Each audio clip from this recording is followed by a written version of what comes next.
How's it going? I want to talk about Logan, right here. Sure, a lot of people have seen Logan. At this point, Logan is 3 years old, came out in 2017, and I was thinking about Logan because I just recently watched this movie, Ford v Ferrari, and let me put it down real quick.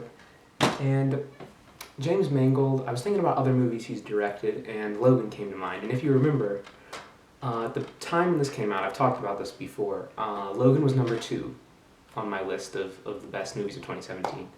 And one thing is, I really do wish, I hope one day I can go back and redo that list because there's a lot of things. Just at that point in my life, I wasn't thoroughly seeing every movie that I could as I did on the last year, and the reason that this year's list is taking forever is because I just want to see more and more movies like Ford v Ferrari and other things like that. So Logan was number 2. Favorite movie for that year, and now that's changed a little bit. It's like at number 7 now. I checked a minute ago on my list because I try to keep it updated, but I just want to talk about Logan for a little bit on here because, yeah, Logan's getting pretty old. This was 3 years ago. We're all getting kind of old. You just take a minute for how old we're all getting. Yeah.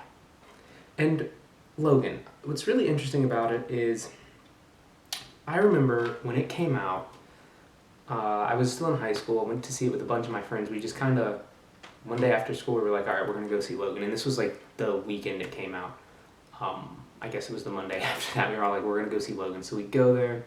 We're sitting there in the dark, looking up at the big screen, and then this movie starts. And for me personally, I was never really on board with Deadpool, which was the movie that kind of opened up the door for this one.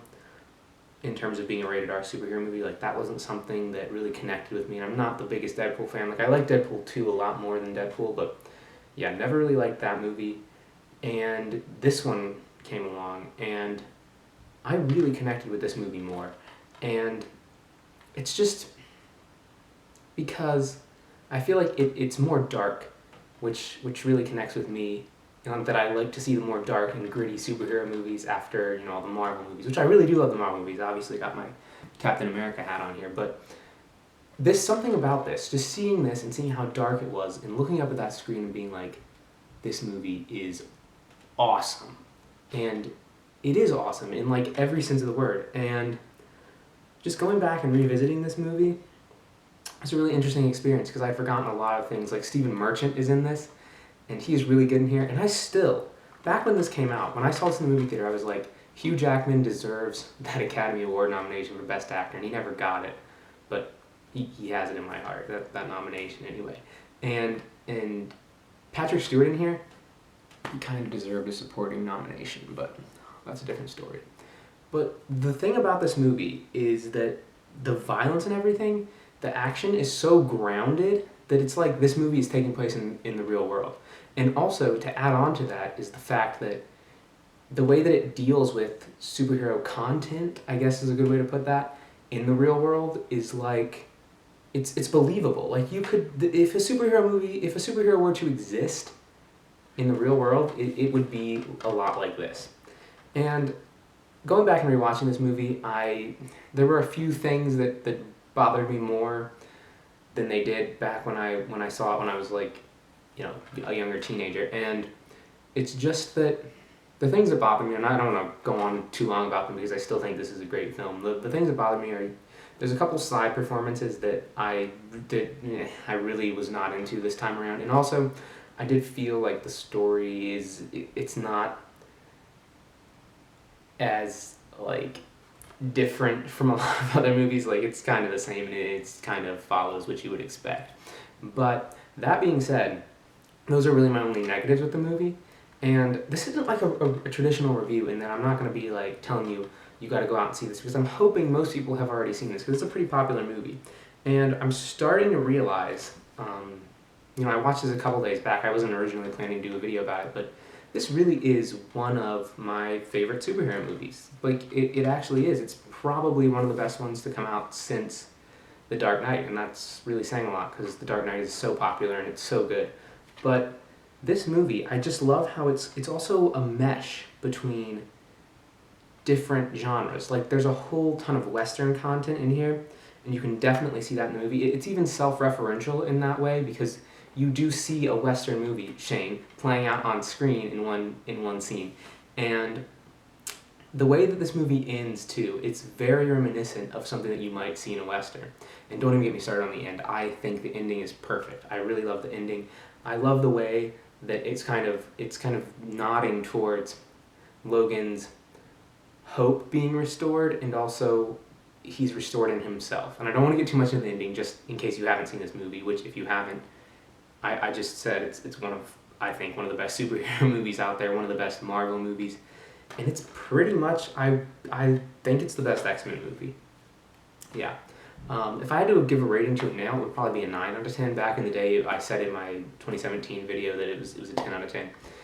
It's not. It's probably not even 9 out of 10 material necessarily, but I think when you factor in all the different things, how different of a movie it is, it really speaks a lot to different genres, to refreshing the superhero genre, and I really love the way that it deals with its characters and how much it respects them.